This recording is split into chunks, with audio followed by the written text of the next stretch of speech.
Adventurers English Country and English book to read today, son. Magic Trios, Polar Bears Past Bedtime. And we can start at 4, Chapter 6, Flying Bears. And the end of Chapter 7, Sprint Lights, okay? And now one more time, start the reading loud, son. Dirty Bertie Mud story. She's story to read again. And we can start at 4, Chapter 2, and the end of Chapter 3, okay? Now, are you ready for these 2 potential stories? Here we go! First, you can read Magic Trios, Polar Bears Past Bedtime. Chapter 6, Flying Bears. The cubs were screaming louder. They want to go to her, but they're all afraid of ice, whispered Jack. Annie petted the cubs. Don't be afraid, she told them. You'll get back your mother. The big polar bear groaned. She passed back from sniffing the air. Annie kept petting 2 cubs and whispering to them. Jack looked in the book for anything that might help.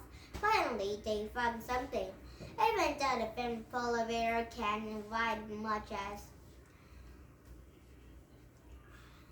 715 pounds, she can walk on ice too thin, how person by balancing rides a sliding or poles of ice.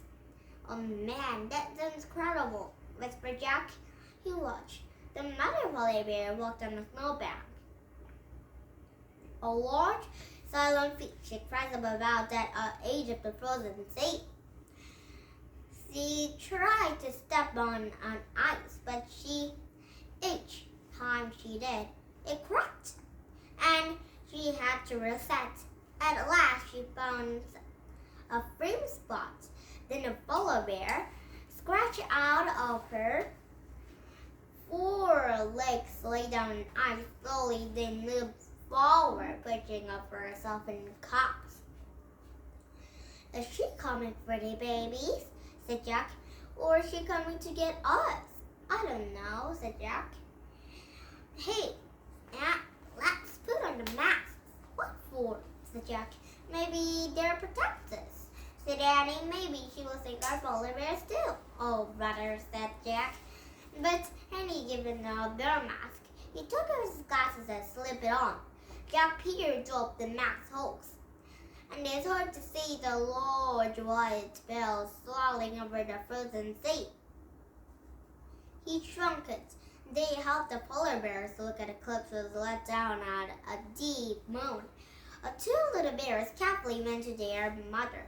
She licked the cliff's tush and their nose against a tree of theirs. They crawled on the back. They're safe now, said Jack. Even if their mother breaks an old ice, she can swim with them on the shore. Yeah, I just wouldn't have to get us behind, said Annie. And her bear was slowly turning the baby around. And he pushed his mother with legs, and their baby back of it began to sliding away. Oh wow, cuties! Look, the 3 polar bears was sleeping on an ice bank. And he said, let's try moving like her, said Annie. Oh, it will be safely for that. But we'll break off or freeze to death, said Jack. If we just stay here, we'll freeze too, said Annie. Remember, the seal hunter was his people to learn from the polar bears. Jack took a deep breath. Okay, he said, let's try it. He landed in his stomach and it sprayed out of his arms and legs. And their carpet up the bear impressed his minutes up against and pushed it up, sliding his feet amazingly. There is no sign of cracking sound. Grr, he groaned, and he pushed up it again. Jack called her Annie sliding behind him, and he kept going. He pushed his slide. He pushed again and slide again. He made a moment over and over until something happened. He didn't feel like a boy anymore. He felt like a polar bear. Oh, yeah, you look like a polar bear, Jack. And Jack felt something even stranger. He felt like a flying polar bear. Jack spread along of his arms and legs, giant things, and mooned up the ice and were glassy sky. He remembered a seal hunter had said, polar bears can fly. Wow! The mystery story right now. And chapter 7 right now. And tomorrow is started for chapter 7 and the end of chapter 8, okay? And these Dirty Bertie cheese story right now. Chapter 2. Bertie stood in the playground with his friends all waiting for the bell. What is a funny smell? Said Darren, holding his nose. It's Bertie, groaned Deacon. He had a bath. Darren sniffed his Bertie. Phew, you smell of flowers. Why does a boy don't like flower smell? It's just a shampoo, said Bertie. And what's wrong with your hair? Said Egan. And Bertie rolled his eyes. My mom did it. It's for the photo. I think you look sweet, giggled Una. Sweet? Who's Darren looks like an alien. Anyway, I bet you can stay like for 5 minutes. But still wrong, said Bertie. Cause if I stay with my mom's taking to me a splash city. Just then a pale boy alive and crying a bird feast. And it was Bertie or Jeremy. No, Nick. Nick Heidi stared at Bertie. Bertie stared back. They look like twins. What happened to you, Snail Nick? Nothing, said Bertie. You look weird. Have you brushed your hair? Bertie sighed. If you must know in your photo, I thought I looked smart. You smart? Ah!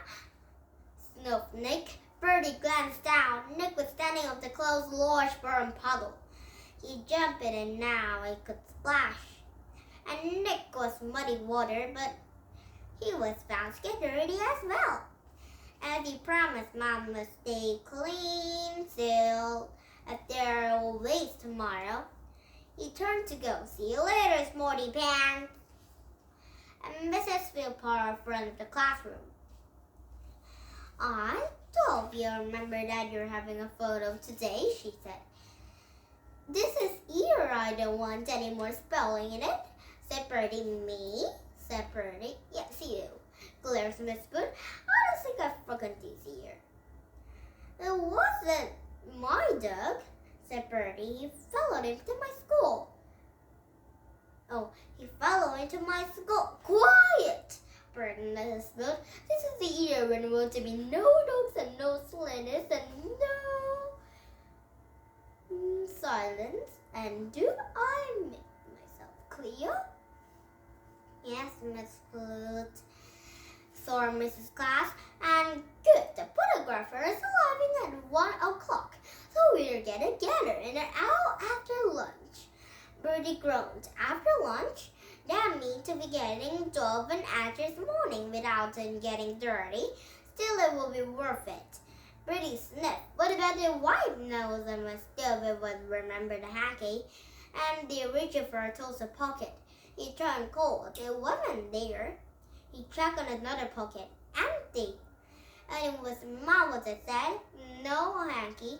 No trip to Splash City.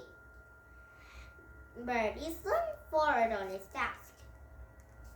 There was a trouble. If he didn't find it, it would be no Rocky Road was arriving right. Mrs. Food was busy writing speeds on the boat. Slowly, Bertie slid down on his eyes and slipped across the floor. No sign for skipping his way into the forget. Wrappers, stickers, chewing gum, bubbles. It was very dirty chair. Oh, not a chair. very, very dirty desk. There are pencils and apples, and some of the kind of gum was down at the desk. Ew. You can have to clean up your school, isn't it, Bertie? And letters, sweet wrappers, stickers, chewing gum, rubble guns, and apple corals, and did bubble bottles, but it's no hanky. Ow! Under recycling corals and some Miss Food. Nicholas, said Miss Food, get on with your work. It wasn't me, Miss Vincent, no one, Nick. Some kicked me. Oh. Don't talk nonsense, said Mrs. Wood. Bertie kept very still. Suddenly, Nicholas had appeared and stamped Dashier's eyes met, but Bertie had fingers to his lips and shook his head. Slowly, a smile of his slide. Smile preyed across his Nick's face. It's Bertie, Miss, said Nick. It's under the table. Bertie groaned towards old Nicholas' face. Bertie, told Mrs. Food, come out from there. Just a minute. Slowly, Bertie crawled out of stood, and their curls seemed to be half gotten dusty, and have a chewing gum that stuck on his knee.